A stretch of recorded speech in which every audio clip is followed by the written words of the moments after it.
Halo teman-teman semua, selamat datang kembali di channel Arif Programmer bersama saya Arif Hidayat. Di video kali ini kita masuk ke sesi ngobrol freelance dan coding, yang mana kita akan membahas seputar freelance dan dunia perkodingan di Indonesia. Oke, pada kesempatan kali ini saya pengen coba untuk jawab salah satu pertanyaan yang muncul di media sosial saya. Jadi kemarin saya buka Ask Me Question ya. Jadi kemarin saya buka Ask Me Question ya di Instagram dan muncul pertanyaan seperti ini dari Mas UCP.elm.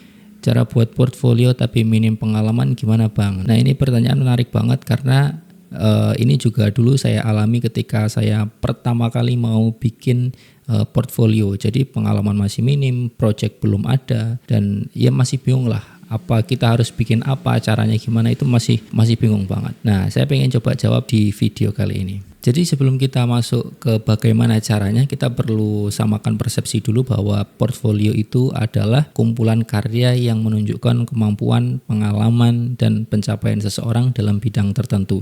Jadi itu adalah garis besarnya. Dalam konteks pemrograman, jadi portfolio itu berisi proyek-proyek, aplikasi, website, atau kode-kode yang pernah dikerjakan untuk menunjukkan keahlian teknis dan kreativitas. Nah, ada sebuah kata atau kata frasa yang perlu kita highlight di sini, yang pernah dikerjakan. Jadi untuk bisa memiliki portfolio sebenarnya kita nggak perlu klien dulu ya. Artinya yang penting kita pernah mengerjakan sesuatu dan sesuatu itu bisa menunjukkan keahlian teknis atau kreativitas kita sebagai seorang programmer. Itu menurut saya itu sudah cukup. Nah, kemudian cara buatnya gimana? Cara buatnya adalah kalau saya dulu ketika saya belum punya pengalaman atau masih minim pengalaman, saya menggunakan metode ini, ATM, amati, tiru, dan modifikasi. Jadi yang pertama saya lakukan adalah saya cari video tutorial yang bisa saya ikuti.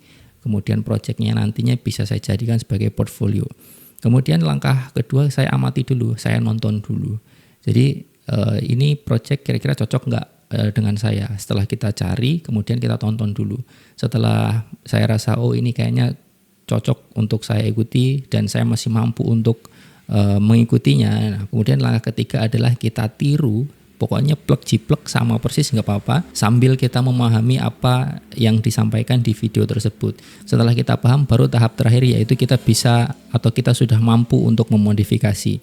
Nah di tahap modifikasi ini kita tuangkan ide kita atau kreativitas kita untuk membuat portfolio itu menjadi berbeda dengan apa yang ada di tutorial. Contoh misalkan di tutorial itu fiturnya A, B, C.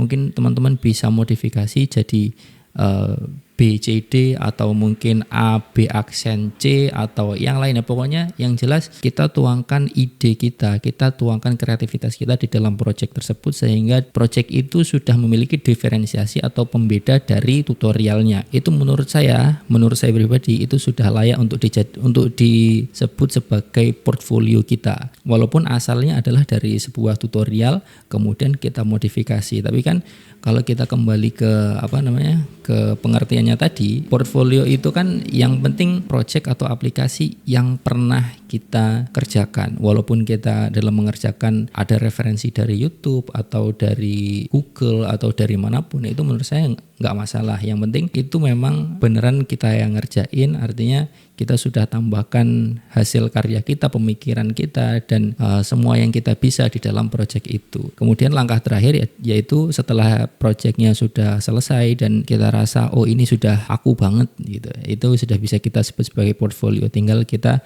dokumentasikan entah itu lewat GitHub atau lewat website pribadinya teman-teman, itu boleh, itu sah-sah saja. Itu hanya media untuk mempublikasikan bahwa ini loh saya sudah punya portfolio. Metode ini saya gunakan ketika saya dulu baru lulus kuliah ya. Jadi skill masih pas-pasan, saya harus bikin portfolio untuk lamar pekerjaan dan akhirnya portfolio yang saya buat dengan teknik ini berhasil membuat saya mendapatkan pekerjaan pertama saya menjadi seorang web developer.